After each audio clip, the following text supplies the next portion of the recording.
Beberapa tahun lalu, kita sempat dibikin heboh sama kejadian yang lumayan unik di dunia otomotif Indonesia. Tiba-tiba aja ada masalah masif di sektor yang terbilang baru, yaitu rangka motor. Tepatnya, rangka ESAF keluaran Honda. Bisa dibilang Honda ini pionir banget soal inovasi rangka semacam ini.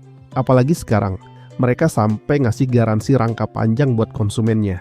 Kejadian dan pemberian garansi kayak gini tuh unik banget dan jarang terjadi di Indonesia.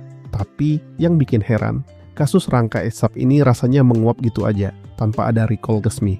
Padahal kalau udah lewat masa garansi, harga buat beli rangka baru itu bisa tembus 1 juta lebih. Nah, yang lebih menarik lagi, setelah kasusnya perlahan mereda, motor-motor keluaran terbaru Honda ternyata masih setia pakai rangka ESAF. Contohnya aja di Vario 160 Evo. Ingat ya, ini motor baru, bukan sekadar motor lama yang cuma dikasih body kit doang. Waktu Vario 160 Evo ini rilis, lumayan banyak orang yang agak kecewa karena ternyata perubahannya cuma sekadar upgrade tipis-tipis dari versi standar, dan rangkanya pun masih ESAF. Hal ini jelas bikin banyak orang makin ragu buat beli. Tapi tenang dulu, kabarnya selain ngasih garansi, Honda diam-diam udah ngelakuin perbaikan atau upgrade di rangka ESAF ini. Pertanyaannya, apakah dengan upgrade tersebut rangka ESAF udah jadi jauh lebih baik dan bebas masalah? Mari kita bedah apa aja sih yang sebenarnya di-upgrade sama Honda. Perbaikan pertama ada di sektor pengecatan. Menurut klaim mereka, seluruh rongga bagian dalam rangka ESAF sekarang udah dilapisi cat hitam secara merata buat menekan potensi karat.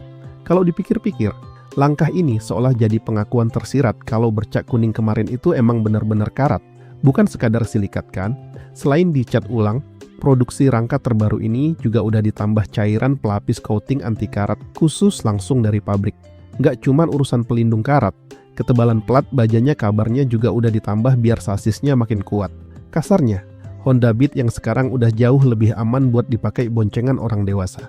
Terus, proses pembersihan sisa-sisa las di pabrik juga udah ditingkatkan. Jadi bibit-bibit karat seharusnya udah hilang dari sasis ini.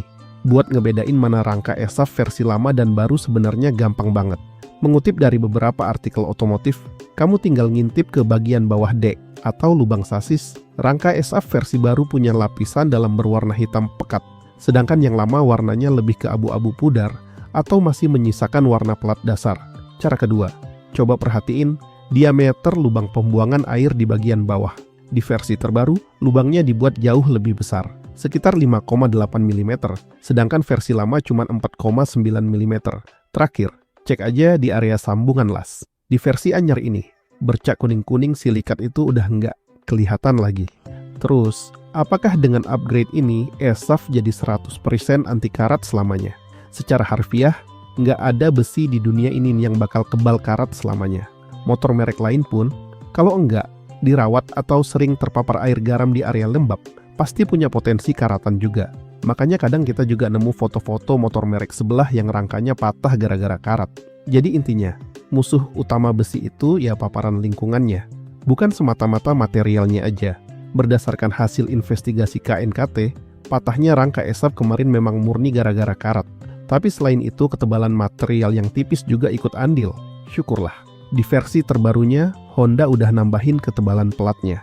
Makanya sekarang kita udah jarang banget dengar kasus rangka ESAF patah, terutama buat motor yang diproduksi di atas tahun 2023 atau 2024. Sebenarnya, kalau kita mau lebih objektif dan nggak mandang sebelah mata, konsep rangka ESAF ini punya inovasi yang keren loh.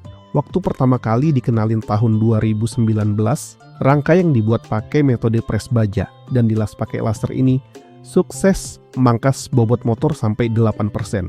Di atas kertas, bobot yang lebih enteng ini bikin power to weight ratio makin bagus. Efeknya, motor jadi lebih lincah, tarikan awal terasa lebih responsif, dan yang pasti konsumsi bensin jadi jauh lebih irit. Belum lagi proses produksinya yang jauh lebih cepat dan murah. ESAF ini awalnya adalah inovasi kebanggaan Honda di era modern, tapi sayangnya, inovasi tersebut sempat berujung blunder dan bikin citranya dipertanyakan banyak orang sampai sekarang. Pertanyaan terbesarnya, kalau citranya udah telanjur jelek dan orang masih pada takut, kenapa Honda nggak bikin sasis model baru aja sekalian? Kenapa masih ngotot nahan ESAF?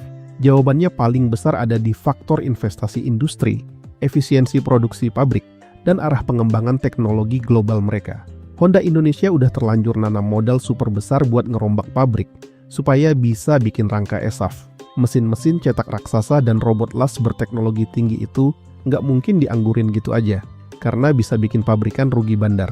Selain itu, secara konsep arsitektur kendaraan, kita harus ngakuin kalau ESAF adalah jalan masa depan buat desain Matic Honda. Dengan desainnya yang ringkas, sasis ini ngasih ruang ekstra buat komponen lain. Contohnya di Honda Beat. Beat versi lama tangki bensinnya mentok di angka 4 liter, tapi berkat ESAF, kapasitasnya bisa naik jadi 4,2 liter. Bagasi lebih lega, dan dek kaki bisa dibikin lebih rata. Kalau mau adu kuat-kuatan, rangka plat press kayak ESAF emang nggak bakal setangguh model pipa atau tubular. Tapi ESAF punya kelebihan struktural yang nggak dipunya sasis tubular, yaitu efisiensi ruang dan keseimbangan bobot yang lebih baik. Buat pemakaian harian, sifat ESAF yang sedikit lebih lentur justru menguntungkan karena bikin manuver motor lebih lincah dan luwes, beda sama sasis tubular yang kaku. Secara keseluruhan, estetika arsitektur dan rekayasa desain ESAF ini jauh lebih mutakhir karena bisa memotong bobot kendaraan, sekaligus ngasih kebebasan lebih buat para desainer bodi motor. Andai aja kasus karat massal kemarin nggak pernah terjadi, bisa jadi ESAF bakal jadi pelopor dan dicontek sama produsen lain. Tapi, ya mau gimana lagi? Nasi udah jadi bubur. Rangka ESAF udah terlanjur tercebur ke dalam kontroversi. Mau di-upgrade sampai secanggih apapun, selama namanya masih bawa embel-embel ESAF, kayaknya bakal tetap punya bayang-bayang citra negatif di mata sebagian masyarakat.